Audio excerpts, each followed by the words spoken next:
নবী পাক সাল্লাল্লাহু তাআলা আলাইহি ওয়াসাল্লাম কে রাজি করার জন্য মিলাদ করি বাবা। নবী পাক সাল্লাল্লাহু তাআলা আলাইহি ওয়াসাল্লাম কে খুশি করার জন্য আমরা দরুদ পড়ি। সেই দরুদ কাল হাসরের দিনে আমাদের সকলের বেড়া পার করে দেবে। পাক সাল্লাল্লাহু আলাইহি ওয়াসাল্লাম যে আরো সবাইকে দাওয়াত দিয়েছে, তো আমাদের দায়িত্ব হলো তিনজনকে খাওয়ানোর, আর বাকি সবাইকে খাওয়ানোর দায়িত্ব হলো দয়ার নবীজি। এসে আরজ করলেন, ইয়া রাসূলুল্লাহ, ইয়া হাবিবাল্লাহ, নবী গো, আমরা যে খন্দক খনন করতে আরম্ভ করেছি ও নবীজি, তার মাঝখানে একটা এমন বড় পাথর চলে এসেছে ইয়া রাসূলুল্লাহ। সেই পাথর, যে পাথরকে আমরা সরাতে পারছি না। নবী পাক সাল্লাল্লাহু আলাইহি ওয়াসাল্লাম বললেন, ও আমার সাহাবীরা গো, আমাকে দাও দাও, আমাকে কোদালটা দিয়ে দাও, আমি যাই, আমি গিয়ে দেখি সেই জায়গায় কেমন পাথর আছে। আল্লাহ আল্লাহ, নবী পাক সাল্লাল্লাহু তাআলা আলাইহি ওয়াসাল্লাম যখন সেই খন্দকের নিচে নামতে গেলেন, কোদাল নিয়ে যখন নামছেন গো, সেই সময় হযরত জাবির রাদিয়াল্লাহু তাআলা আনহু যেন বয়ান করে, আমি দেখলাম কি নবী পাক সাল্লাল্লাহু তাআলা আলাইহি ওয়াসাল্লাম যখন সেই খন্দকে নামছেন কোদাল নিয়ে, সেই সময় আমি দেখতে পেলাম যে নবী পাক সাল্লাল্লাহু আলাইহি ওয়াসাল্লামের পেটে যেন একটা পাথর বাঁধা আছে। খোদার জ্বালা, নবী পাক নিজের জবান দিয়ে বলে না যে আমাকে খিদা লেগেছে, কিন্তু হযরত জাবির এই দৃশ্য দেখে নিয়েছেন যে নবী পাক সাল্লাল্লাহু তাআলা আলাইহি ওয়াসাল্লাম নিজের পেট মোবারকে একটা পাথর বেঁধে রেখেছেন।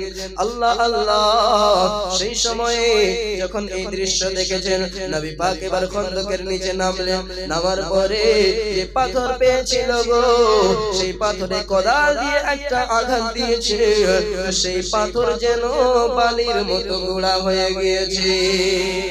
যে পাথরকে সাহাবীগণেরা সরাতে পারে না, সেই পাথরকে দয়ার নবীজি কোদাল দিয়ে একটা বাড়ি দিয়ে পুরো পাথরকে বালি বালি করে দিল। আল্লাহুস সামাদ। এবার যখন নবী পাক সাল্লাল্লাহু তাআলা আলাইহি ওয়াসাল্লাম সেই খন্দক থেকে উঠলেন, ওঠার পরে বাইরে দাঁড়ালেন, হযরত জাবির বলছেন, আমি দেখলাম তো বুঝতে পারলাম যে নবী পাক সাল্লাল্লাহু আলাইহি ওয়াসাল্লামকে খুব খিদা লেগেছে। এবার আমি তাড়াতাড়ি করে নিজের বাড়িতে ফিরে আসলাম। আসার পরে নিজের স্ত্রীর কাছে বলতে লাগলাম, ও আমার স্ত্রী, ও আমার স্ত্রী গো, বাড়িতে কি কিছু খাওয়ার জন্য আছে? এবার হযরত জাবিরের স্ত্রী যেন বলতে লাগলেন, হ্যাঁ গো হুজুর, আছে আছে, আমার বাড়িতে একটা ছোট্ট ছাগলের বাচ্চা আছে। কেন কেন কেন গো স্বামী, তুমি কেন জিজ্ঞাসা করছো? বাড়িতে কিছু আরো যাও আছে। এবার হযরত জাবির রাদিয়াল্লাহু তাআলা আনহু যেন বলতে লাগলেন, ও আমার স্ত্রী গো, আমি দেখলাম খন্দক খনন করার সময় নবী পাক সাল্লাল্লাহু আলাইহি ওয়াসাল্লাম যখন নিচে নামছিলেন, নবী পাক সাল্লাল্লাহু তাআলা আলাইহি ওয়াসাল্লাম কাউকে খোদার কথা বলেনি, কিন্তু আমি নিজের চোখ দিয়ে দেখলাম যে নবী পাক সাল্লাল্লাহু তাআলা আলাইহি ওয়াসাল্লাম নিজের পেট মোবারকে পাথর বেঁধে রেখেছে। এই দৃশ্য দেখার পরে আমার হৃদয় মানে না। তুমি বলো বলো, বাড়ি থেকে কি খাওয়ার কোনো সামান আছে? এবার হযরত জাবিরের স্ত্রী যেন বলতে লাগলেন, হুজুর গো, আছে আছে, বাড়িতে খাওয়ার সামান আছে, আপনি যান, নবীকে বলবেন, খাস করে গিয়ে বলবেন যেন 2-3 জন আসে, কেননা বেশি খাওয়ার আমার কাছে নেই। যখন এই কথা বলেছেন যে আমার কাছে বেশি জনের খাওয়ার ব্যবস্থা নেই, অর্থাৎ একটা ছোট্ট ছাগলের বাচ্চা, আর বলছেন আমার কাছে কিছু যাও আছে, সেই যাওগুলা তুমি পিষিয়ে দাও, আটা করে দাও। এবার আটা নিয়ে তাড়াতাড়ি করে আমি রুটি বানাতে আরম্ভ করি, আর আপনি যান গো স্বামী, যাওয়ার পরে দয়ার নবীকে আওয়াজ দিয়ে আসো, দয়ার নবীকে আসার জন্য বলুন। এবার হযরত জাবির রাদিয়াল্লাহু তাআলা আনহু কি করলেন, সেই কথা শুনিয়া তাড়াতাড়ি করে সেই ছাগলটাকে জব করে দিলেন। জব করে দেওয়ার পরে নবী পাক সাল্লাল্লাহু তাআলা আলাইহি ওয়াসাল্লামের কাছে গেলেন, দাওয়াত দিলেন। নবীকে গিয়ে বললেন, ইয়া রাসূলুল্লাহ, ইয়া হাবিবাল্লাহ, ওগো দয়ার নবীজি, ওগো মায়ার নবীজি, আমার বাড়িতে কিছু খাবার সামান আছে গো নবী। আমার স্ত্রীকে আমি বলে এসেছি, আমার স্ত্রী রান্না করতে আরম্ভ করেছে। ইয়া রাসূলুল্লাহ, আমি আপনাকে দাওয়াত দেওয়ার জন্য এসেছি। ইয়া রাসূলুল্লাহ, 2-3 জনকে নিয়ে আমার বাড়িতে দাওয়াত খেতে আসুন। যখন এই কথা বলেছেন, ইয়া রাসূলুল্লাহ, আমার বাড়িতে দাওয়াত থাকলো আপনার, তো আপনি আপনার সঙ্গে 2-3 জনকে নিয়ে আসবেন। নবী আমার জিজ্ঞাসা করে, জাবির, এই জাবির, বলো বলো তোমার বাড়িতে কত খাওয়ার সামান আছে? হযরত জাবির রাদিয়াল্লাহু তাআলা আনহু সমস্ত কথা বলে বললেন, ইয়া রাসূলুল্লাহ, আটা বেশি নেই, এতটুকু আটা আছে যে 3-4 জনের খাওয়ার ব্যবস্থা হয়ে যাবে। এইদিকে হযরত জাবির রাদিয়াল্লাহু তাআলা আনহু আরো বলতে আছেন, ইয়া রাসূলুল্লাহ, আমার স্ত্রীর কাছে একটা ছোট্ট ছাগলের বাচ্চা ছিল, ইয়া রাসূলুল্লাহ, সেটাকে আমি জব করে দিয়েছি, সেই তার জন্য আমি আপনাকে দাওয়াত দিতে এসেছি। নবী গো, আপনি আসবেন তো 2-3 জনকে সঙ্গে করে নিয়ে আসবেন, বেশিকে নিয়ে আসলে তো আমার বাড়িতে খাওয়ার ব্যবস্থা হবে না। যখন এই কথা বলেছেন, এবার নবী পাক সাল্লাল্লাহু তাআলা আলাইহি ওয়াসাল্লাম যেন বলতে লেগেছেন, জাবির, ও জাবির, শোনো শোনো, যখন তুমি এখন বাড়িতে যাবা, যাওয়ার পরে তোমার স্ত্রীকে বলবা যে তোমার স্ত্রী যেন মাংস রান্না করার পরে সেই হাড়ি, মাংসের হাড়ি যেন নিচে না নামায়, চুলার উপরে রেখে দিতে বলবা। বলছে, জাবির, যাও, তোমার স্ত্রীকে বলবা যেন তোমার স্ত্রী সেই মাংসের যে হাড়িটা আছে, সেই হাড়িটা যেন নিচে না নামায়, চুলার উপরে রাখতে বলবা। আর বলছে, আটাটাকে রেডি করে রেখে দিতে বলবা, আমি যাব, তারপর রুটি বানাতে বলবা। আল্লাহুস সামাদ। যখন নবী পাক সাল্লাল্লাহু তাআলা আলাইহি ওয়াসাল্লাম এই কথা বলেছেন, হযরত জাবির রাদিয়াল্লাহু তাআলা আনহু সেই জায়গা থেকে ঘুরে গিয়েছেন, ভাবছেন যে এখন আমি বাড়িতে যাব, তাড়াতাড়ি করে নিজের স্ত্রীকে এই সমস্ত কথা বলবো। যখনই ঘুরেছেন গো, সেই সময়ে নবী পাক সাল্লাল্লাহু তাআলা আলাইহি ওয়াসাল্লাম ওইদিকে ঘুরে গিয়ে সমস্ত সাহাবীদেরকে আওয়াজ দিয়ে বলতে লাগলেন, ও আমার সাহাবীরা, হে আমার সাহাবীরা, শোনো শোনো, চলো চলো, সকলের জন্য দাওয়াত আছে জাবিরের বাড়িতে, সকলের জন্য দাওয়াত আছে। হযরত জাবির যখন এই কথা শুনেছেন, অবাক হয়ে গিয়েছেন। আমি তো নবীকে বললাম শুধুমাত্র 2-3 জনকে নিয়ে আসতে, আমার দয়ার নবী তো এই জায়গায় সবাইকে বলে দিলেন, আর এই জায়গায় তো কম বেশি করে 1000 সাহাবী আছে, খাওয়ার তো এত ব্যবস্থা নেই, হয়তো আমার এবার ইজ্জত মান সম্মান মাটিতে মিশে যাবে। এই কথা ভাবিয়া তাড়াতাড়ি করে দৌড়াতে দৌড়াতে বাড়িতে গিয়ে পৌঁছালেন। এবার পৌঁছানোর পরে নিজের স্ত্রীকে বলতে লাগলেন, ও আমার স্ত্রী, ও প্রাণের বিবি গো, শোনো শোনো, একটা আজব ঘটনা ঘটে গিয়েছে।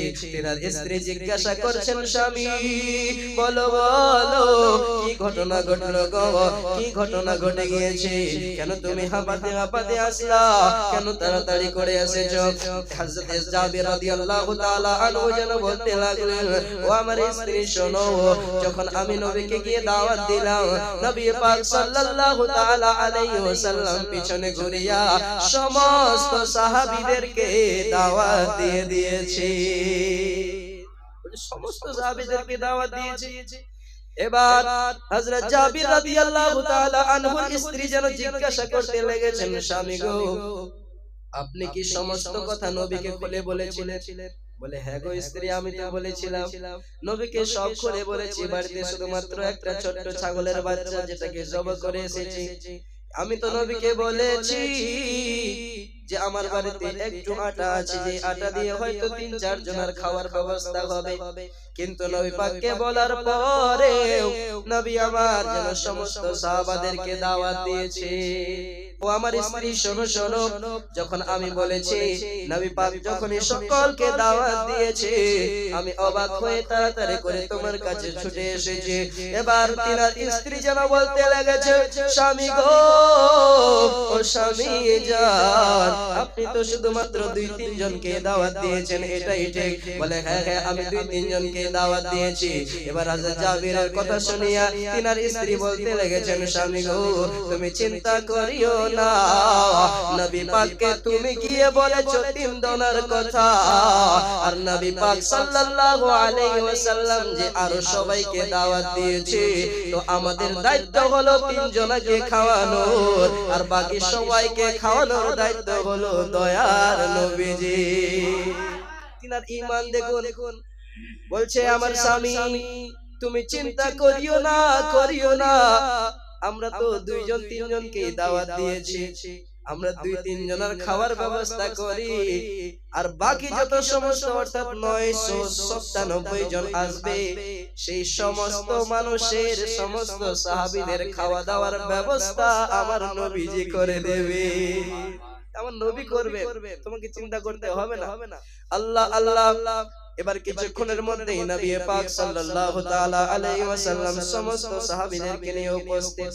সমস্ত সাহাবীগণেরা ভিতরে ঢুকলেন, বললেন ভিতরে গিয়ে বসে যাও। সমস্ত সাহাবীগণেরা বসলেন। ও বাবাজিরা, এবার ঘটনা কি ঘটলো? নবী পাক বলছেন কি, হে জাবির, কোথায় আছে মাংসের হাড়ি দেখাও। আমি বলেছিলাম চুলার উপরে রাখতে, চুলার উপরে আছে কিনা বলো। বলে ইয়া রাসূলুল্লাহ, চুলার উপরেই রেখেছি। আর একদিকে বলেছেন কি, সেই যে আটা তুমি রেডি করে রেখেছো, সেই আটাটা কোথায়? বলছে এক সাইড করে রেখেছে। এবার নবী পাক সাল্লাল্লাহু তাআলা আলাইহি ওয়াসাল্লাম যেন বলতে লেগেছেন, চলো আমাকে সেই জায়গায় নিয়ে চলো। আর একদিকে সাহাবীদেরকে বসিয়ে দিয়েছেন। এবার সেই জায়গায় যাওয়ার পরে চুলার পাশে গিয়ে তিনার স্ত্রীকে বলছে, ও জাবিরের স্ত্রী, তুমি কি করো? একদিক থেকে সেই যে তুমি রুটি বানার জন্য আটা সেনে রেখেছো, আটা মেখে রেখেছো, সেই আটার উপরে তুমি একটা কাপড় ঢেকে দাও। আর এইদিকে চুলাতে যে তোমার মাংসের হাড়ি আছে, মাংসের হাড়ির উপরে তুমি ঢাকা দিয়ে দাও। আল্লাহ আল্লাহ। এবার নবী আমার বলতে আছেন, সেই আটার ভিতর থেকে উপরে যে ঢাকা দিয়েছো, সেই ঢাকা সরাও। আর ঢাকা সরিয়ে তুমি নিজের হাত দিয়ে ভিতর থেকে একটু একটু করে আটা বের করো, আর রুটি বানাতেই থাকো। এবার এই কথা শুনিবার পরে তিনার স্ত্রী যেন কি করেছেন, তিনার স্ত্রী নবী পাকের হুকুম অনুযায়ী আটার নিচে হাত ঢোকান, আর একটু করে আটা বের করেন। আর বের করার পরে সেই আটাকে একটা একটা করে রুটি বানান। রুটি বানিয়ে আবার নবী পাককে দেন। নবী আমার কি করেন, সেই মাংসের হাড়ি থেকে একটু করে মাংস বের করেন। আর মাংস বের করে এক এক করে 999 জন, কম বেশি 1000 জন সাহাবীদেরকে সকলকে একটা একটা করে খাওয়াতে আছেন। আর সমস্ত সাহাবীগণেরা সেই অতটুকু মাংস, অর্থাৎ ছোট্ট ছাগল জবাই করার মাংস আর একটু আটার রুটি খেয়ে সকলের পেট ভরে গিয়েছে। এবার শেষে হলো কি, নবী আমার বলছেন কি, হে জাবির, ও তোমার স্ত্রীকে ডাকো। এবার হযরত জাবির এলেন, তিনার স্ত্রী এলেন, বলছেন আসো গো, সবাই বসে খাবার খাবো। এবার একসঙ্গে খাওয়া দাওয়ার হয়ে গেল, সকলে খেলে সকলের পেট ভরে গেল। এবার নবী পাক সাল্লাল্লাহু তাআলা আলাইহি ওয়াসাল্লাম বলতে আছেন, যদি তুমি চাও তবে তোমাদের পাশে যত সমস্ত বাড়ি আছে সবাইকে গিয়ে এই মাংস বেটে দিয়ে আসো। যাও বেটে দিয়ে আসো, মাংস শেষ হবে না, মাংস শেষ হবে না। আল্লাহ আল্লাহ। এবার যখন এই ঘটনা ঘটলো, এবার হযরত জাবির বলছেন কি, শেষের দিকে যখন সব খাওয়া দাওয়া শেষ, আমি কি করলাম, সেই হাড়ির উপর থেকে ঢাকনা উঠিয়ে দেখলাম, আমি দেখছি যতটা ছাগলের মাংস হয়েছিল, আমি দেখছি ততটাই মাংস এখনো হাড়ির ভিতরে আছে। এখন অতটাই হাড়ের ভিতরে মাংস। এইদিকে তিনার স্ত্রী বলছেন আমি কাপড় উঠিয়ে দেখলাম নিচে কতটা আটা আছে। আমি যতটা আটা প্রথমে মেখেছিলাম তো তা আটা সেই জায়গায় রয়ে আছে। আর একদিকে সমস্ত সাহাবীগণদের পেট খাবার দাবার খেয়ে পুরোপুরি ভরে গিয়েছে। নবী পাকের মুজিজা দেখুন, নবী পাকের এটা লুআবে দহনের বরকত। নবী পাক সাল্লাল্লাহু তাআলা আলাইহি ওয়াসাল্লামকে আজকে এরা বলছে আমাদের মতো দেখাও একটা ছোট্ট ছাগল জবাই করো, বাড়িতে অনুষ্ঠান করো, ডাকো, 1000 জনকে খাইয়ে দেখাও, তাও আবার যেমন না। ওই সময় সাহাবাগণ 3 দিন 4 দিন 5 দিন ধরে ক্ষুধার জ্বালায় ছিলেন। আজ তো আমরা সকালবেলা খেয়ে দুপুর বেলা বিয়ে বাড়িতে খেতে যাচ্ছি। শুনলাম বিয়ে বাড়িতে 300 কাট করেছে, আর বিয়ে বাড়িতে একটা বড় গরু করেছে 30,000 টাকা দাম। 1 কুইন্টাল প্লাস মাংস, 1 কুইন্টাল 20 কিলো প্লাস মাংস, তবু বলে মাংস শেষ। শুধু 300 কাটের এটা পরিণতি যে মাংস শেষ হয়ে যাচ্ছে। আর আজ এরা বলছে যে নবী আমাদের মতো। আস্তাগফিরুল্লাহ। নবী পাক সাল্লাল্লাহু তাআলা আলাইহি ওয়াসাল্লামের অনেক মুজিজা রয়েছে, অনেক মুজিজা। তার জন্যই তো আমরা আহলে সুন্নাত ওয়াল জামাত বলি যে নবী পাক সাল্লাল্লাহু তাআলা আলাইহি ওয়াসাল্লামকে আল্লাহ তাবারক ওয়া তাআলা শুধু একটা মুজিজা দেননি, বরং পুরো নবী পাক সাল্লাল্লাহু আলাইহি ওয়াসাল্লামকে মুজিজাই বানিয়ে পাঠিয়েছেন। সুবহানাল্লাহ। তার জন্যই আমরা নবীর আশিক হয়ে, নবীর দিওয়ানা হয়ে আমরা বলি কি মন যদি দিতে হয় নবীকে দিও, ভালো যদি বাসতে হয় নবীকে বাসো। তোমার কষ্ট যাতনা যিনি সইতে পারে না, তোমার কষ্ট যাতনা যিনি সইতে পারে না, আহা ওই নবীকে ভালোবেসে দুরূদ পড়িও। মন যদি দিতে হয় নবীকে দিও, ভালো যদি বাসতে হয় নবীকে বাসো। পুলসিরাতের পারে যিনি দাঁড়িয়ে থাকবে, মিলাদ করা উম্মতের পার করিবে। আজ আমরা দুনিয়ার মুখে নবী পাক সাল্লাল্লাহু তাআলা আলাইহি ওয়াসাল্লামকে রাজি করার জন্য মিলাদ করি বাবা।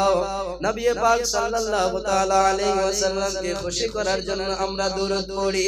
সেই দরুদ কাল হাসরের দিনে আমাদের সকলের বেড়া পার করে দেবে। তাই তো বলছেন কি পুলসিরাতের পারে যিনি দাঁড়িয়ে থাকবে, দরুদ পড়া উম্মতের পার করিবে। পুলসিরাতের পারে যিনি দাঁড়িয়ে থাকবে, মিলাদ করা উম্মতের পার করিবে। সেই নবীকে ভালোবেসে, সেই নবীকে ভালোবেসে দুরূদ পড়িও। মন যদি দিতে হয় নবীকে দিও, ভালো যদি বাসতে হয় নবীকে বাসো। তোমার কষ্ট যাতনা যিনি সইতে পারে না, ওই নবীজির মোহাব্বতে মিলাদ করিও। মন যদি দিতে হয় নবীকে দিও, ভালো যদি বাসতে হয় নবীকে বাসো।